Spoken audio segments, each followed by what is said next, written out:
In July 2015, a disturbing incident occurred between Camila Ahmad, a 15-year-old resident of Robin Hood Lane, Mitcham, and her former partner, all because of a basic remote control. Camila, consumed by wrath, violently attacked the boy, stabbing him 3 times before deliberately placing the seriously injured victim in the street to confuse the authorities. Amazingly, the teenagers survived this brutal assault. Jump ahead almost 6 years to March 3, 2021, when the Metropolitan Police received a 999 call about a 19-year-old guy who was fatally injured in Croydon. While detectives spoke with neighbors, a general agreement became apparent. The girlfriend of the victim, Camila Ahmad, was the only possible person to be considered a suspect. Croydon, a busy borough in South London, is well known for its vibrant shopping scene and lively nightlife. Only a 15-minute rail journey from central London, it is one of the larger areas of the city. It is the birthplace of some notable individuals, such as fashion icon Kate Moss and Grammy-winning artist Stormzy, who is a rapper, singer, and songwriter. However, in the midst of its attractive qualities, Croydon holds a more negative truth. Starts from, selling a bit of weed to selling a bit of Class A's, it goes on and on. When did you start carrying knives? 12. Can't just see what you had. That's not a knife, that's... Not me. Why do you carry that weapon? Because I live in fear of my life, and as long as I've got this with me, I feel safe. But that looks a bit more than self-defense to me. It's scare tactics. The bigger the better.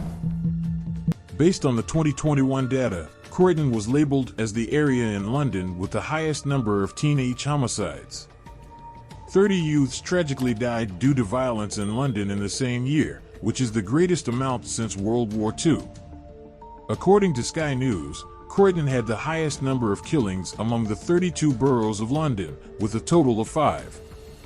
Labour MP Sarah Jones expressed her worries, saying, "Knife crime has escalated across the nation and we're witnessing a horrifying pattern of youthful murders. It's a glaring wake-up call. The unfortunate truth about Croydon's well-known reputation leads us to the unfortunate tale of Ty O'Donnell." Okay, so we have 3 more acts for you this evening. And the first of those is Croydon College solo artist. And I would like to welcome to the stage, Host.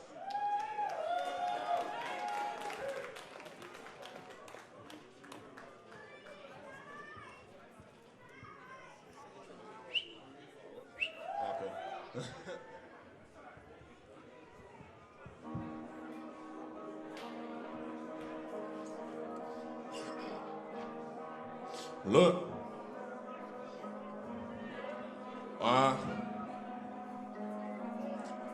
bow.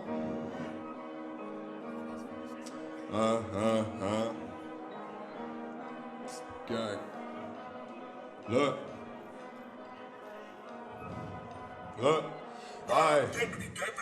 She says she got me, but she really don't. I get the money divided with bro. How can I... Introducing Ty O'Donnell is a 19-year-old student at Croydon College who aspires to be a music producer. Ty, who had a level 3 qualification in music technology, was a vibrant young man brimming with contagious enthusiasm. He was a skilled musician whose smile was just as mesmerizing as his beats. Ty was the center of attention at every meeting, a source of motivation, and the guy his friends would turn to whenever they needed a boost. Even his neighbors recognized his polite and nice personality. Ty was an idealist, and he wasn't one to avoid pursuing his aspirations. He would frequently reassure his family, with his infectious smile, musical talent, and unwavering commitment. It seemed like Ty's big moment was about to happen. However, destiny had an alternative agenda. In the summer of 2020, Ty met 22-year-old Camila Ahmad through mutual friends. During that period, while Ty was managing college and his life in a ground-floor apartment in Croydon, Camila was employed at a nearby supermarket and was on probation. The couple appeared to get along right away, but Ty's mother noticed several red flags early on in their relationship. Ty would frequently humorously inform his mother about Camila's tendency to become angry quickly and her inclination to be domineering. Regardless of his mother's concerns about Camila's assertive conduct, Ty persisted in seeing her. Once, Ty told his mother that Camila had been persistently hammering on his front door for hours, asking to come in. Ty's mother could detect the anxiety in his voice. When family members arrived to see Ty, Camila was already inside, and Ty insisted that everything was fine. Skipping ahead to January 15, 2021, a heated disagreement led to Ty being arrested on accusations of assaulting Camila. Nevertheless, the actuality was somewhat dissimilar. Camila supposedly admitted to Ty's friend that she was more prone to violence than Ty and should have been the one taken into custody. When the cops arrived at the location, Camila altered her perspective. She said that she had been arguing with another girl, and Ty was simply trying to get involved. She additionally clarified that he never touched me. He wouldn't have the courage. I have more strength than he does. I have control over this relationship. I am in charge. After being arrested, Ty could no longer ignore the fact that he was involved in a harmful relationship that was getting worse. Camila's erratic conduct was intensifying, and Ty realized he had to intervene. However, an inexplicable power prevented him from completely ending his relationship with her. In February 2021, Ty's efforts to prevent Camila from entering his flat happened repeatedly. However, every time, she persisted with an unwavering tenacity, even resorting to breaking a window to get inside. The window was subsequently covered with boards. The neighbor had also noticed the regular noise coming from Ty's apartment. Ty's mom, Stacy, could observe the adverse effect Camila was having on her son. She recalled Ty as a spirited, popular young man, but recently he had been behaving apprehensive and withdrawn. Upon finding bite marks on Ty's neck, Stacy learned that Camila had attacked him. Stacy suggested that he should inform the police about the event and end his relationship with Camila. However, Ty disclosed that Camila had made threats to cause harm to herself, or worse, end her own life, and had even threatened to knife him. Ty acknowledged to Stacy that he hadn't actually ended his relationship with Camila because he was concerned about coming across as a man who had experienced physical abuse at the hands of a woman. He couldn't handle the negative perception. On Wednesday, March 2nd, Stacy chose to go to Ty's place to bring some groceries. This visit would be her initial meeting with Camila. When she arrived, she observed noticeable bruising on Camila's forehead. Ty stated that Camila had bumped her head into a wall. Camila later indicated bruises on her arm, suggesting that Stacy had caused them. During their talk, Stacy urged Ty and Camila to stop their turbulent relationship, highlighting its unhealthy character. As she departed, she faced Ty and expressed, "It's causing me great distress to witness you living in such a manner." Those words were the final ones Mom ever said to her son. Soon after Stacy left, Ty and Camila had another public argument. Once more, Ty shut Camila out, but she succeeded in entering through the boarded window, and the altercation continued inside. As Ty turned away, Camila took the opportunity to take a kitchen knife. Without hesitation, she repeatedly stabbed Ty. The last stab struck a blood vessel, resulting in significant bleeding. Camila didn't do anything to help Ty when he was bleeding on the couch. In the end, at 3:27 a.m., Camila grabbed her phone, but she didn't intend to call emergency services. Instead, she sent a Snapchat message to a pal, saying, "Hey, I injured someone, and I need assistance with cleaning up." A worried neighbor called emergency services, and at 12:12 p.m., medical personnel arrived quickly. They encountered a disturbing scene, with blood scattered near the door and throughout the premises. Ty was found lying on a couch, marked by several deep slashes. Within a span of 5 minutes, paramedics verified the somber truth. Ty had passed away. With clear traces of a physical altercation, the Metropolitan Police were quickly notified. Upon closer examination, officers observed that someone had made an effort to clean the area, as they found blood-stained bedding, clothing, and sneakers discreetly placed near the washing machine. Camila became the focus of suspicion since all the neighbors overwhelmingly indicated her. The cops were aware of her difficult past, which increased their suspicions even more. Camila Ahmad's history was anything but positive. During her childhood, she observed her mother silently enduring the consequences of her father's domestic abuse. This negative incident caused significant emotional trauma.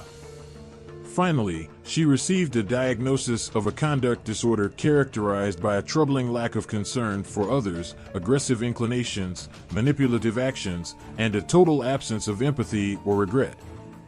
By the age of 21, Camila had a long list of criminal charges, with 11 convictions for a total of 17 offenses, which included assault, battery, possession of a weapon, and robbery. Her minor offenses resulted in her being sent to juvenile prison for a total of 4 years. During their investigation, authorities discovered that Camila had sought shelter in a friend's house, pretending to be the friend's younger sister in order to avoid the police. However, her game came to an end 2 days later when she was recognized and brought in for questioning.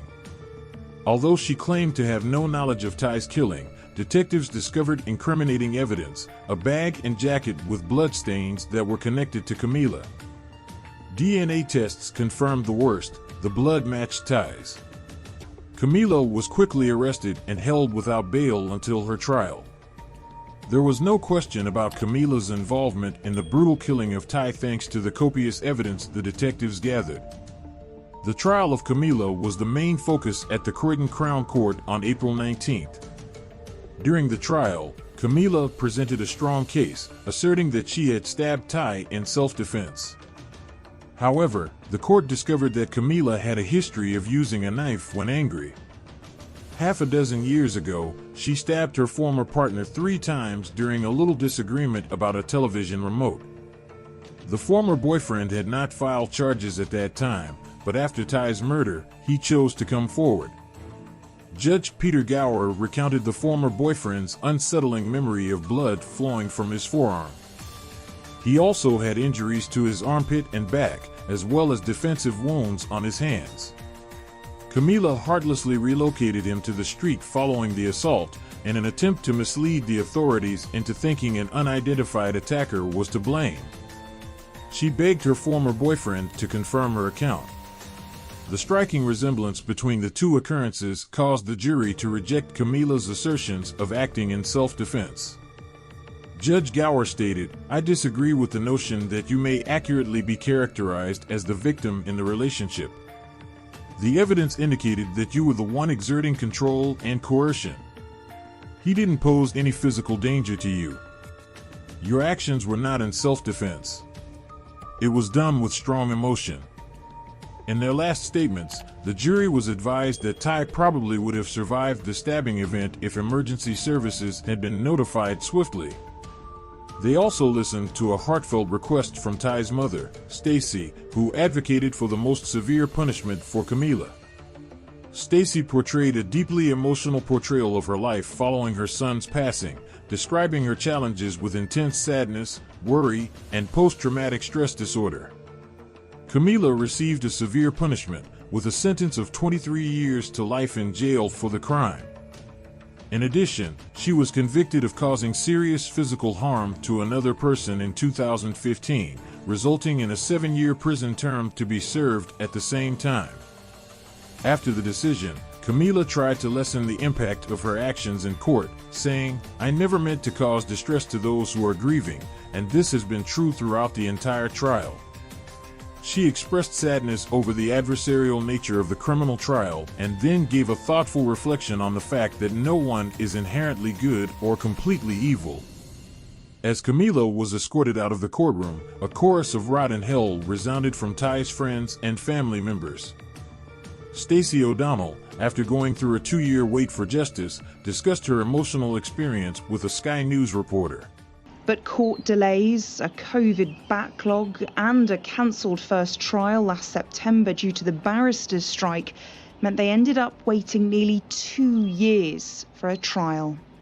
I'd spent months worrying about what might happen, overthinking different scenarios about how the trial might play out. And then it came to September and, I hadn't been sleeping all year. I've been waking up, I kid you not, 4, 5 o'clock every day, waking up, anxiety, really going through it.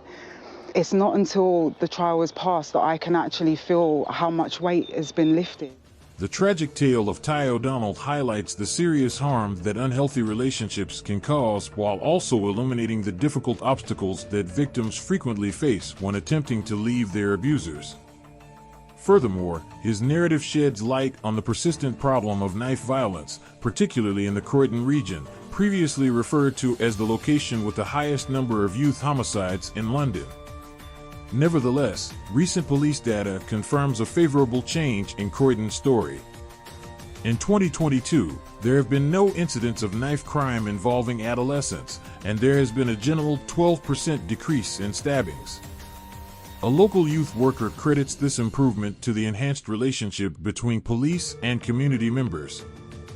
This indicates that providing equal levels of attention and care could potentially lead to positive outcomes for victims of domestic abuse, particularly male victims, who face unique difficulties and societal discrimination. We truly hope that Ty's case will inspire significant change and encourage all victims of domestic violence to seek assistance, ultimately escaping the harmful pattern of abuse.